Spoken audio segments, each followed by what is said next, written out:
untuk malam terakhir atau malam kembang almarhum Bapak Sugeng Suryanto. Kita akan selalu dukung dalam doa dengan kekuatan doa-doa yang akan kita panjatkan, dengan kebaikan-kebaikan yang beliau tanam semasa hidup beliau, dan dukungan dari yang hadir maupun yang tidak hadir. Semoga segera melapangkan jalan almarhum menuju alam yang lebih berbahagia. Dan juga doa ini sebagai bentuk simpatik kepada keluarga yang berduka karena sedang mengalami duka, mengalami kesedihan karena berpisah dengan orang-orang yang amat dicintai. Marilah dengan penuh khusyuk, penuh bakti kita panjatkan doa malam terakhir, malam kembang ini dengan hikmah. Untuk mengawali pembacaan doa, marilah kita memberi hormat dengan menundukkan kepala sebanyak 3 kali ke arah peti jenazah. Hormat pertama, hormat kedua, hormat ketiga. Buku puja baktinya dibuka halaman 2 persembahan dupa, dilanjutkan pujian air suci halaman 3.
62, 63, 64. Kita baca bahasa Indonesianya 62. Para Buddha di 10 penjuru di 3 masa, Amitabha Buddha yang terutama, menolong almarhum lahir di tanah suci pada tingkat 9 dengan kebajikan yang luar biasa.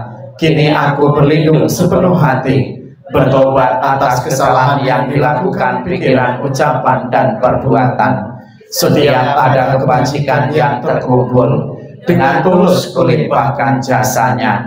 Semoga bersama umat sedharma selalu mendapat berkah mulia, menjelang meninggal alam surga Sukawati dengan jelas nampak di mata, bersemangat saat melihat dan mendengar, bersama-sama lahir di surga Sukawati.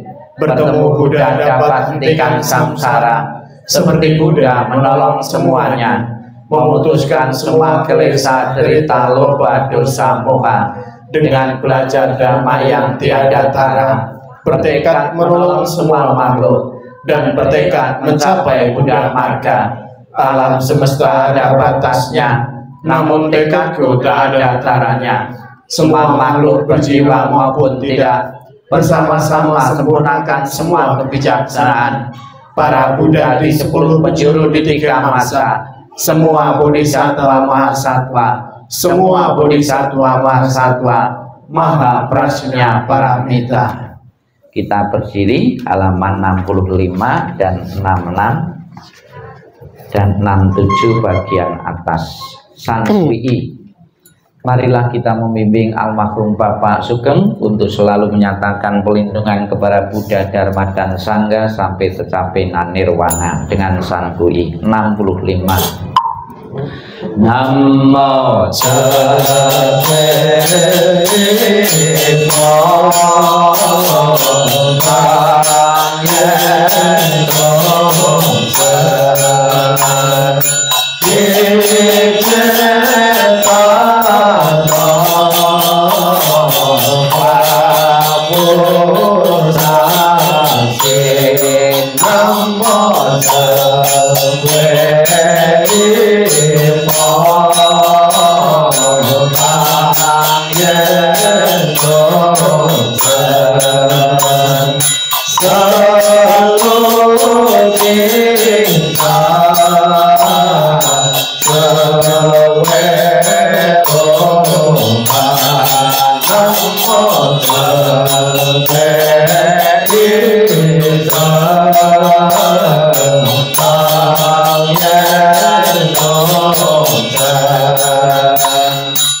Titik-titik kita isi dengan nama almarhum, kita baca bersama. Semua jasa pahala kami dari pembacaan sutra suci ini dilimpahkan untuk almarhum Bapak Sugeng Suryanto. Semoga dengan bantuan kekuatan ulas asih Triratna dapat mengurangi menghilangkan perilaku tidak baik tiga kelesa almarhum, bebas dari penderitaan dunia lahir di alam samsara, terlahir di tanah suci surga Sukawati di sebelah barat, lahir dari bunga teratai tampalan tubuh yang agung, bertemu dengan Buddha, mendapat ajaran mulia, mencapai kesempurnaan. 55 dan 56. 55, 56 nanti keluarga mengikuti tim untuk di belakangnya memberi penghormatan dengan memutari peti jenazah sebanyak 3 kali, dan yang terakhir menghormati rumah-rumahan ya. 55, 56. Amitabha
bukunya ditaruh, tangan di depan dada.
Silakan duduk, depannya ditancapkan, bukunya dikumpulkan.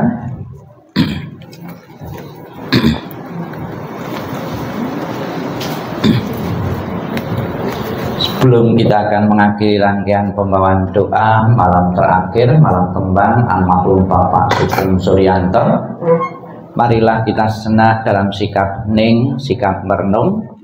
Terutama keluarga putra putri beliau akan diingatkan tentang pengorbanan seorang ayah, pengorbanan seorang papa yang pernah diberikan untuk anak-anaknya. Dengan selalu mengenang, mengingat jasa dan pengorbanan dari seorang ayah, orang tua untuk dirinya, untuk anak-anaknya, sekalipun saat ini orang tua telah tiada, telah meninggal, semoga dalam benak masing-masing putra putri beliau akan selalu teringat, terpatri pengorbanan dan orang tua itu, dan ingin membalas kebaikan pengorbanan dari orang tua dengan selalu menjaga nama baik keluarga dan menjaga orang tua yang masih ada. Sikap hening, sikap merenung dimulai. Inilah yang disabdakan oleh Sang Buddha tentang pengorbanan dan kasih sayang seorang papa kepada anak-anaknya. Kematian dari orang yang dicintai sukar terlukiskan penderitaannya, tetapi berpisah dari yang dikasihi juga sangat menyakitkan. Bila anak berjalan jauh, orang tua merasa khawatir di kampungnya. Dari pagi hingga malam, hatinya selalu bersama anaknya, dan air mata berderai jatuh dari matanya. Seperti monyet menangis diam-diam, demikian dalam cinta orang tua pada anaknya. Sedikit demi sedikit hatinya hancur. Alangkah besarnya kebaikan orang tua dan gejolak emosinya. Kebaikannya mendalam dan sukar membalasnya. Dengan rela mereka menderita untuk kepentingan anaknya. Bila anak bekerja berat, orang tua pun merasa tidak senang. Bila mereka mendengar bahwa dia berjalan jauh, mereka khawatir bahwa pada waktu malam sang anak berbaring kedinginan. Bahkan kesakitan sebentar yang diderita putra dan putrinya akan menyebabkan orang tua lama bersusah hati. Kebaikan orang tua adalah besar dan penting. Perhatiannya yang lemah lembut tidak pernah berhenti. Dari saat mereka bangun tiap pagi, pikiran mereka adalah pada anaknya. Apakah anak-anak dekat atau jauh, orang tua selalu memikirkan mereka. Sekalipun orang tua hidup untuk 100 tahun, dia akan selalu mengkhawatirkan anak yang berumur 80 tahun. Inginkah Anda mengetahui bilakah kebaikan dan cinta yang demikian itu berakhir? Ia bahkan tidak pernah berkurang hingga akhir hidupnya. Sabi sata bawantus pitata, semoga semua makhluk hidup berbahagia dan sejahtera. Sikap ning, sikap merenung selesai. Sadu, sadu, sadu. Pada kesempatan sore ini, orang menyebutnya malam terakhir dengan istilah malam kembang. Di saat orang meninggal, karena besok sudah akan dimakamkan. Kenapa disebut malam kembang? Ada kemungkinan karena di malam hari ini atau hari terakhir ini banyak bunga-bunga. Ada juga yang didekorasi lebih bagus, lebih indah lagi di sekitar peti. Kemudian juga bunga-bunga yang dikirim dari Handitulan dan sanak saudara itu paling banyak karena sudah terakhir. Mendekorasi peti dengan aneka macam bunga mempunyai tujuan sebagai bentuk penghormatan yang ditinggalkan kepada yang telah meninggal. Bunga bisa dipakai sebagai simbol tetap menjalin ikatan emosional dengan yang telah meninggal. Maka di saat hari-hari tertentu banyak orang menyebar bunga di pusaran, di tempat kematian, di kuburan, menandakan saya masih ada ikatan, menjalin ikatan dengan yang telah meninggal. Namun di kalangan Buddha, bunga dimaknai sebagai simbol ketidakkekalan, ketidakabadian. Di samping kita memandang indahnya kembang, namun jaknya suatu perenungan bahwa hidup ini adalah tidak kekal adanya. Dengan aneka macam bunga-bunga yang banyak, bahkan mahal dan segar, semoga keluarga yang ditinggalkan merasa lega dan puas, karena di saat-saat akhir ini bisa menyatakan bakti dan hormat dengan menghiasi peti mati seindah mungkin dan sebagus mungkin sebagai ungkapan hormat kepada orang tua yang telah tiada. Di samping doa, keluarga juga mengirim rumah-rumahan. Ini sebetulnya tradisi ya dari nenek moyang, namun juga berkaitan juga dalam agama Buddha. Jadi diceritakan ada seorang biku yang bernama Biku Moggallana. Ini mempunyai kemampuan bisa pergi ke alam surga.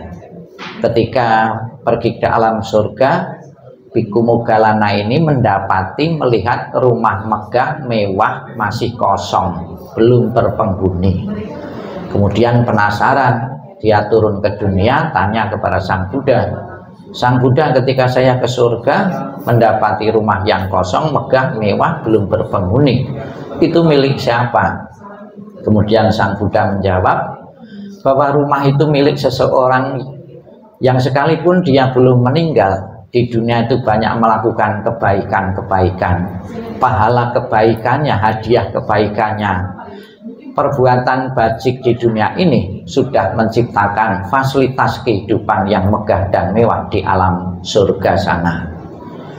Tentunya almarhum akan menempati rumah sebagus dan seindah ini tergantung dari beberapa faktor. Faktor yang sangat menentukan adalah bekal kebajikan beliau semasa hidupnya. Yakinlah kebajikan yang dimiliki beliau memadai untuk telahnya di alam bahagia dengan fasilitas kehidupan yang sangat lengkap ini, agar beliau di saat bepergian di alam sana tidak kesulitan. Keluarga mengirimkan becak, mobil, kemudian jarak jauh mengirimkan pesawat. Kemudian juga agar di sana tidak kesulitan, ya, tidak kecapean, keluarga mengirimkan pembantu.